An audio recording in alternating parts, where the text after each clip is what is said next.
For the last few months, I've been going over different signs and symbols of the Christian faith, and today we're going to talk about a rather unusual one. Most of us have probably seen this symbol before, and there it is, but you probably didn't know what it was called. It's called the TRIQUETRA. Can you say that? TRIQUETRA. All right, that was a little muddled, but all right, you work on it. It means three-cornered or having three angles. It's a Latin phrase. So at first glance, it looks like three interwoven loops with no beginning, no end. Sometimes it stands alone, and other times you'll see it enclosed in a circle.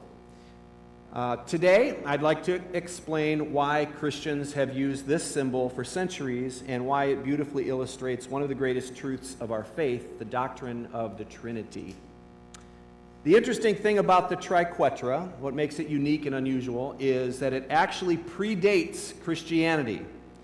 Archaeologists have found versions of this design carved into ancient stone monuments throughout Europe, especially among the Celtic people. And some of them can look pretty elaborate. And like many ancient symbols, historians always aren't entirely certain what the culture intended for it to mean. It may have represented the pagan ideas of life, nature, harmony within the universe, that sort of thing. But when Christianity spread throughout Ireland and Scotland and Britain during the 5th and 6th century, missionaries didn't simply reject every familiar symbol. Instead, they often redeemed existing designs by giving them biblical meaning. And so this is similar to how Paul, when he went to Athens, he saw the altar to the unknown God, and he used that as a starting point to preach about Christ. You see that in Acts chapter 17. He began with something familiar to the people, and he pointed them to a biblical truth. So classic hymn writers did the same thing. They would take a familiar folk song, and they would redeem it and give it Christian lyrics. They would change these raunchy lyrics and replace them with religious words. And many of the familiar hymns in your hymn book actually come from old folk tunes. Same thing came from this ancient symbol. Missionaries used the TRIQUETRA as a teaching tool. And you can see how the doctrine of the Trinity can easily be seen in this Celtic design. The three equal loops became a natural illustration of the doctrine of the Trinity. Christians believe that there is one God existing eternally in three persons, Father, Son, and Holy Spirit. Not three gods, not one person wearing three different masks, but one divine essence eternally existing as three persons. It's a mystery we can't fathom, we can't even fully explain it. But the TRIQUETRA reminds us that all three persons of the Godhead are equally connected, equally eternal, and equally divine.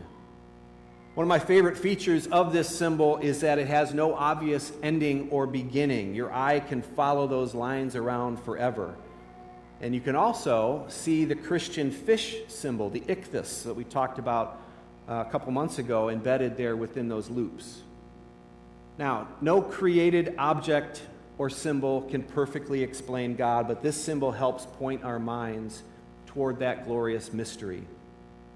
Now, the circle wasn't part of every ancient version, but Christians added that later. The circle represents God's eternity, his perfection, his unity, his unending love.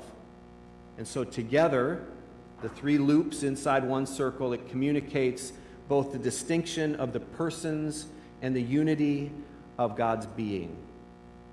Like I said, nothing can fully explain the Trinity. Every illustration eventually falls short. Some comparisons accidentally drift into ancient heresies, and that's why we don't worship symbols. We worship the God that they point to. And so the TRIQUETRA simply reminds us that our God is infinitely greater than we can fully comprehend. So every time you notice this simple three-cornered knot in stained glass or on a church banner or in Christian artwork, let it remind you of the God we confess, one God, three persons, Father, Son, Holy Spirit. You get it? Good.